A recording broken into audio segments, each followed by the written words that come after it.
Hujambo mpenzi mtazamaji wa KBC Channel 1. Ni juma lingine tunakutana kulikunjua jamvi letu la mkulima, tukiwa tayari kujifunza mbinu tofauti za kilimo na teknolojia zinazoimarisha afya. Kama desturi, mie ni wako Frederick Mbadha. Karibu.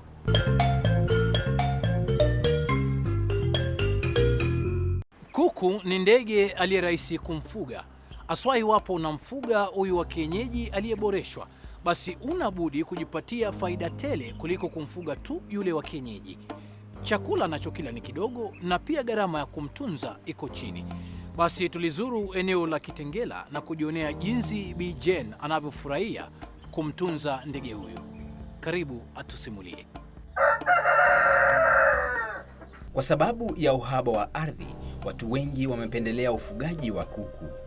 Iwe ni kuku wa broilers, kienyeji ama improved kienyeji, si lazima uwe na sehemu kubwa ama nyumba kubwa kuwafuga.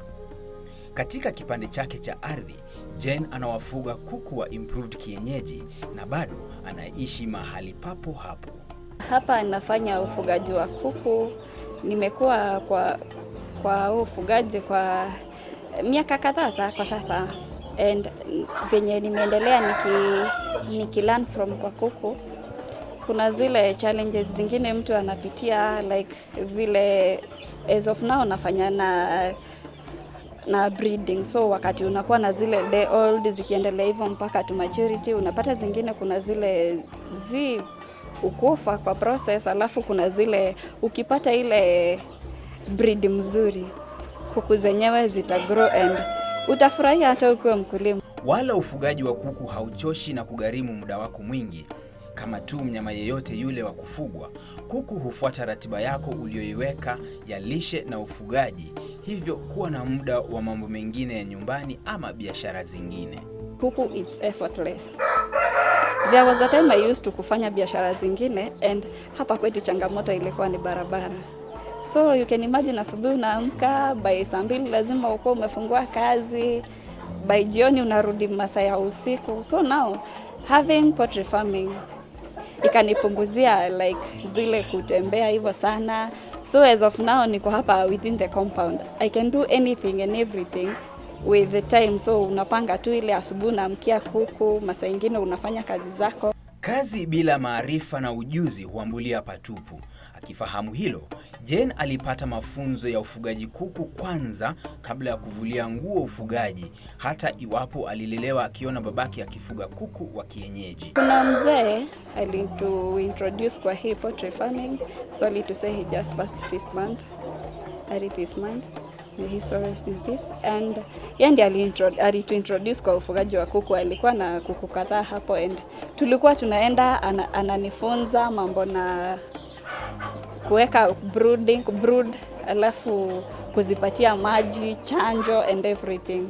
So step by step alikuwa ananifunza everything, and so I decided wacha hata mimi nianze with the little knowledge. Alafu sasa kwa kule nalemewa, narudi pale kwake namuuliza 1 2 3, alafu ananielezea. So na back hapa kufanya yenye sasa nimefunzwa pale.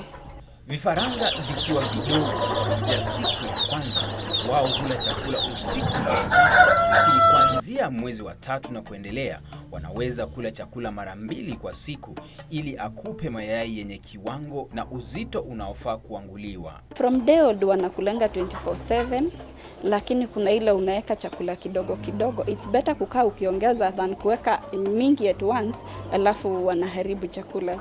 Lakini from 3 months kuku akifika miezi 3, kuna ile na feed mara twice. Kwa age ya 3 months kuku anafaa kukula from 120 grams per day per chick per bird, na zenye utaga zinakulanga 140 per bird. So hiyo 140 I divide into 2, asubuhi and masaa ya afternoon. Iwapo kazi yako ni ya kuuza vifaranga, basi kuacha kuku waague mayai huenda ikawa changamoto. Wafugaji wengi wa kuku wao hutumia incubator. Incubator zenyewe ziko za ukubwa na udogo mbalimbali, ikitegemea kiasi cha mayai unanuia kuweka kwa siku. Kuna ile you incubate ile mayai mingi. if kama kuku wako hawakufikishi ile kiwango ya mayai unahitaji, you just go to another farmer, you do the background check up ya kuku zake whether wamefikisha ile kiwango unataka, cause you don't just go pick eggs from anywhere. Lazima ukuwe kuna ile breed unataka, breed mzuri, kuku wamefugwa vizuri, kuku wamepata chanjo zote.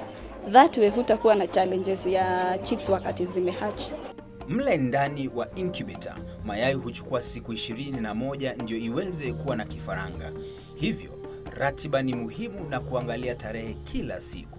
Wakati umeweka pale kwa machine, kuna zile settings you have to set, so kwa temperature, humidity, alafu after then unangoja for 21 days. Pia utakuwa na vifaranga zako healthy with less mortality. Na si mayai yote yale unayoweza kuyaweka kwa incubator. Yasipokuwa na viwango fulani vinavyostahiliwa na mashine ile, hayataangua. Kwa ile mayai huwekwa kwa incubator, lazima first iko na shape, sio mayai shapeless. Mayai ikiwa shapeless haitaangua. Number 2, mayai ikiwa kubwa, bado hiyo inakuanga 50-50. Hatchability yake si ile 100% utakuwa sure. So kuna ile kama mayai si ndogo vile na si kubwa, hapo medium. Hiyo mayai itahatch vizuri sana. And again kuna ile cuddling. Wakati umeweka mayai pale, kuna ile cuddling ya kuangalia ni gani zitahatch na ni gani.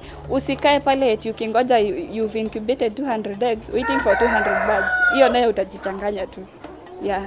So you do cuddling ile upate tu mayai yako imehatch. Baada ya kupata vifaranga, lazima uwatunze vilivyo wasife. Hata kuku lazima uwe mwangalifu ili kuzuia mkurupuko wa maradhi na kuwapoteza wote. Once ukiwa nyumba zako za kuku, lazima you maintain hygiene. Lazima hizo feeders unaosha kila asubuhi. The drinkers the same every day. Usichoke, otherwise utakuwa una lose vifaranga wengi. So now kila asubuhi unaziosha, unaekea chakula, unaekea maji. That way magonjwa itakuwa ni less. Utakuwa umepigana kabisa na magonjwa. Lakini tena kuna zile unapitia tu, unapata tu they are just there. Hizo nazo unyamazi nazo, as long as you're learning everything daily pale kwa vifaranga. Lazima utakuja kuelewa hapa kuna mistake. And so by the time umepitana na kitu kama hiyo, unafaa kupigia either a vet akueleze, or else you ask from your fellow farmers wenye at least wako na mawaidha kukuliko. Kutokana na ujuzi alionao wa kufuga kuku, Jen yeye humfunza yeyote ili kuwa na ufahamu kabla ya kuanza kilimo na ufugaji, na hivyo kutopata hasara kama yeye wakati alipoanza. Kwani alitueleza alianza na kuku 200 na bila ufahamu walikufa karibu wote. Tunakuanga na trainings every Wednesday za kufunza watu ile, wajua si kila mtu anaelewa mambo na kuku na wengi wanataka kuzifuga. So unapata mtu anakuambia I wish nifuge kuku but now sijui nitaanza wapi. Such people tunawatrain, and wakati wamepata mafunzo anachukua kuku ile aende akaendeleze kenye amesoma. Now after amechukua kuku, kuna zile bado atapitia, kuna mahali maybe hakuelewa, kuna mahali amefanya mistake. He will come back. Akwambia sasa hapa I think nimefanya mistake. Hapa kunaendaje? So unamuelezea. Yeah. Hivyo tunapelekana tu ile polepole wakilan, na mimi bado naongeza ile maadili, and I'm happy. Basi usife moyo iwapo huna shamba kubwa na ungependa kuwa mfugaji.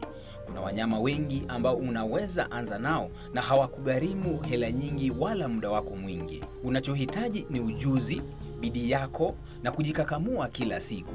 Vile ningependa kuelezea, ufugaji wa kuku, one thing it's effortless. Number 2, you don't have to kuenda mbali eti unafuga hapa sijui unafuga pale. Hii ni kitu utafanya tu ukiwa pale ndani tu mahali unakaa. Number 3, kuna hii kuzunguka sana ukitafuta white collar jobs. Hizo nazo as of now haziko. So now if kama kuna ile kitu unafanya pale, let's say for like farming, kulima haihitaji education. Unafaa tu, unahitaji maadili.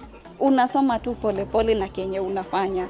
That way hata utaenda mbali. Lakini ukingoja kuajiriwa kwa ofisi, my friend, utazunguka mpaka ile sasa you'll give up. I know watu wengi as of now, unapata wengi wamecommit suicide, wengine hata sijui wameenda wapi because they've lost hope. Wametafuta kazi, wamechoka. But now with retro earnings, unaweza anza ufugaji wa kuku. Si lazima uanze na kama hawa wenye wako hapa. No, you just start small. Unaweza anza na kuku 10, 5. That utaenda ukiongezea and wakuwe wengi. Bora uzingatie usafi na mpe chanjo inavyostahili, basi utaepukana na magonjwa sugu ya kuku. Nilistaajabu kujua kwamba kuku baada ya miezi 3 sio lazima kumpa chanjo, haswa kama unamweka katika mazingira mazuri. Pia hili akupe mayai mazuri, ni vyema kumpimia chakula anachokila, kwani yeye ni ndege na hawezi kujua kipimo kinachomfaa. Hata ukimpa gunia nzima atakula tu. Basi mimi napata kopo la maji, lakini usibanduke, nitarejea na mengi kuhusu ng'ombe wa maziwa.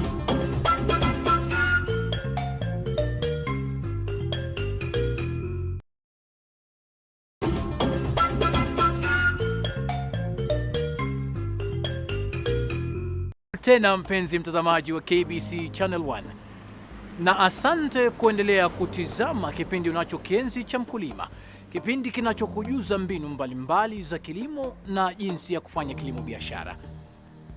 Ng'ombe wa maziwa umfaidi si mfugaji tu, bali pia wanunuzi. Unaweza ukaongeza maziwa yako dhamana, ukajipatia maziwa ya mtindi au cheese. Lakini ng'ombe wa maziwa mjini hufugwa vipi?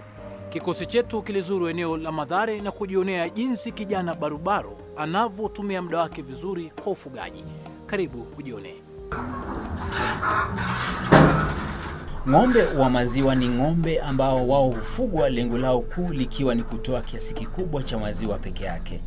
Hivyo kudumisha hilo, lazima wapate mbegu nzuri na kuwa na ndama ili kusaidia utoaji maziwa mengi. Ng'ombe wa nyama tu wanaweza kuishi hadi miaka 20, lakini ng'ombe wa maziwa ni vigumu kuishi miaka mingi hivyo. Kilimo mjini kimefaidi vijana wengi, haswa wakati huu ambao kupata ajira maofisini ni vigumu.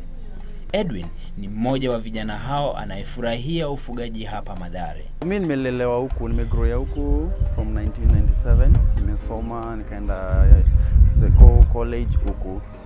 So nilikuwa kwenye nimelelewa kwa children's home. So I used to kulisha ng'ombe za children's home. So hapo nikapata interest. Then ukigrowia huku unajua una notice shida za watu. So nika notice watu wako in need of milk, quality milk, which is a little bit cheaper than the one yenye inauzwa kwa duka yenye iko pasteurized, imetolewa vitu mob. So nikapata hiyo idea ya at least ukikuja na maziwa iko strong quality, then iko bei iko chini, watu wataweza kuafford na kununua. At least utakuwa raise standard ya watu wanaishi huku, malnutrition na food security. At least umesort kitu kidogo the smallest way you can. Kama ujuavyo, mjini Nairobi ni vigumu kupata shamba. Ardhi iliyoko kama si majumba ni shule, uwanja wa watoto wa kuchezea ama masoko. Hivyo kuwa vigumu kuwa na kipande kidogo cha ufugaji ama kulima. Huku Nairobi, yes, na hakuna shamba. That is the biggest challenge we have. So the only thing we do, na utilize ile space kidogo iko, because the government is unapata ina to encourage to join agriculture, because at least it is the backbone of our nation and also in Africa, which imekuwa neglected. In Africa unapata watu they are taught that English is mandatory in class, which na agriculture unapata imekuwa unaweza choose optional, but English ni mandatory. So after speaking English, so what? You need to eat. And the food unapata in our country, kuna ile siku kulikuwa na plenty of food. So sasa unapata tunafika mahali mpaka we are begging food from other nations, which is not good. So as a young farmer, unapata we are trying to solve out that problem of food scarcity in our nation in the best way possible. That kama this part of land unapata inaweza accommodate a lot of animals, because the way it is utilized, unaweza hapo kuna ng'ombe, kuna proposal ya nguruwe pande ya chini. So unapata with that you can solve a problem ya food. Lishe ni muhimu haswa kwa ng'ombe wa maziwa. Ili akupe maziwa mengi, lazima umlishe chakula kitakachomfaa na umpe maji ya kutosha na chumvi. Kama vile Edwin alivyotusimulia, kwa sababu eneo wanaloishi kuna vibanda vingi vya chakula, imekuwa rahisi kupata chakula cha kutosha cha ng'ombe wao. Ng'ombe wetu tunawalisha twice per day, unakuta morning na jioni. So basically tunawapatia food leftovers kutoka kwa soko. Unapata kuna makabeji, sukuma na mahindi, peels za mahindi na saa zingine hiyo maize cobs. So hizo ndio zina feed mostly. Si ng'ombe tu, yeye anajaribu kutumia kisehemu kidogo alichonacho vizuri. Mahali hapa pia yeye anafuga kuku wa kienyeji. Mbali na kuwauza wakiwa wazima, kuku hao wanampa mayai pia. Changamoto alionayo tu mahali hapa ni wezi haswa wa mayai. As I told you, tunajaribu kuutilize the best way possible. Unajipata kama in Nairobi hakuna shamba. So we want to do more with the knowledge we have, but unapata the limitation is the space. So what we do is the available space we have, unapata unajaribu squeeze itoshe vitu more, because unapata the animals are interdependent. So niko na dairy mill, maybe let's say nimekosa chakula ya kupea kuku. Niko na dairy mill yenye ng'ombe inafaa ikule. So unapata nikigawia kidogo, unapata ime survive na ime grow, inapata inakuwa profitable. So unapata the same kuku inakula greens. So unapata they interrelate in sharing resources. So unapata it is economical to rear more different type of animals in one area than one. Hapo awali alikuwa akifuga nguruwe, lakini kwa kukosa ujuzi walikufa wote. Hivi karibuni ananuia kurudisha ufugaji wa nguruwe pamoja na ng'ombe hao wa maziwa na kuku, lakini changamoto nyingine ni hela. Lakini hilo halimrudishi nyuma. Anajua kutoka kwa ng'ombe hawa alionao, ndoto yake itatimia hivi karibuni. The biggest challenge is financial challenges.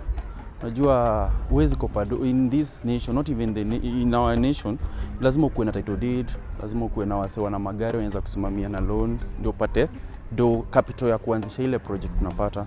Unapata you have big dreams, you have big ideas, but the only biggest challenge you cannot access the funds. Because ukienda kwa bank kitu kwanza watakwambia leta title equivalent or more, before even uangalizo chattel zingine watakwambia leta nini equivalent to or more to that amount that you want. So unapata the biggest challenge we have is finances, because unapata kama sasa tuko na proposal tunataka kuweka nguruwe, kurudisha nguruwe. We have a big space yenye inaweza tosha a lot more than 400 pigs. Chakula in Nairobi there is a lot of food, but the problem is the finances now. That is the biggest challenge we have. Magonjwa pia ni kero lingine.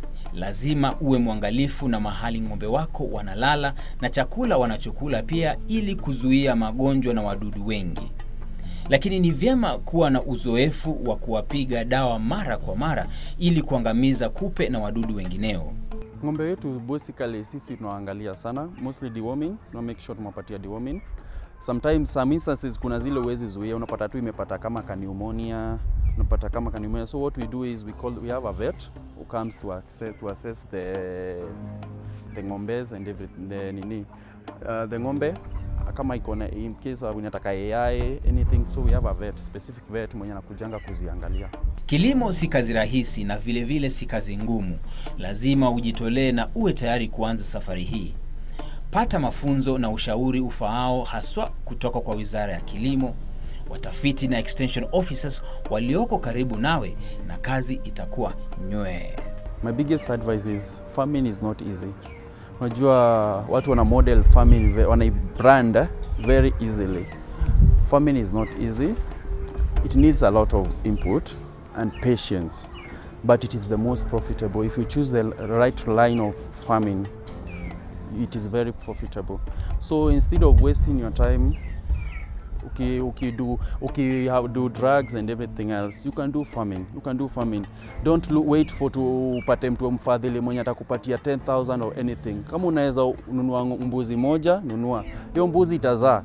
Who knows, in the long run unaweza pata na mtu mwenye anataka kusaidia, so atakupata kwa njia, he will not find you sitting down. So the problem with our youth, unapata wanataka, they want to live large but they don't want to labor for it. So my advice to them is work now that you have energy, unajua as time goes unapata una hiyo nguvu ya kufanya what you used to do kitambo. Now that you have energy, now that you can risk, that is the best advice I can give them. Risk, do what you can now that you have the energy. Soon you will reap for it. Faida za kilimo na ufugaji nazo ni tele. Hata kwa kuangalia nyuso na maisha ya wakulima, utabaini kazi hii ina manufaa kochokocho licha ya changamoto hapa na pale. Bora tu uwe mvumilivu na usife moyo. Benefits imekuwa like now, apart from now, sasa ile benefit kubwa imekuwa financially imetusaidia sana, imetusaidia especially this time of corona. Unapata like somebody like me, si mkulima peke yake, I do other things.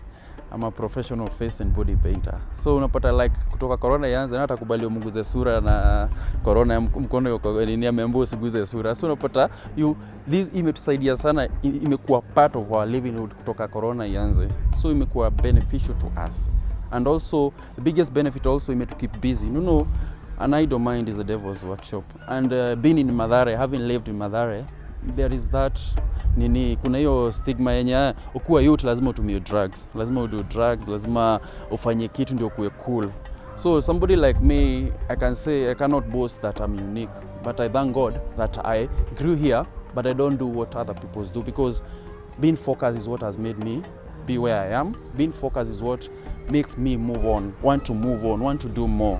Edwin haogopi kuchoka wala kuchafuka. Ili awe tofauti na vijana wa eneo lake ambao kadha hujihusisha na utovu wa nidhamu, yeye kila kuchao huamka kuwatunza ng'ombe wake na kuku wake. Hata hivi karibuni ananuia kupanua kilimo chake na kuanza kilimo na ufugaji wa nguruwe. Na kama alivyosema, kilimo ndio uti wa mgongo wetu, kwa hivyo vijana tuamke na tujitume. Basi sasa wacha tupate vidokezo kisha tuendelee.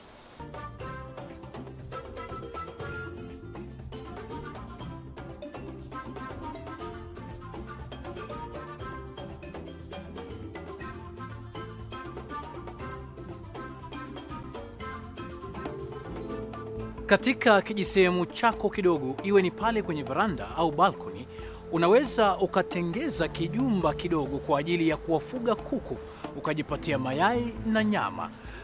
Nawe zile hela ambazo ulikuwa ukitumia pale awali unaweza ukaziekeza.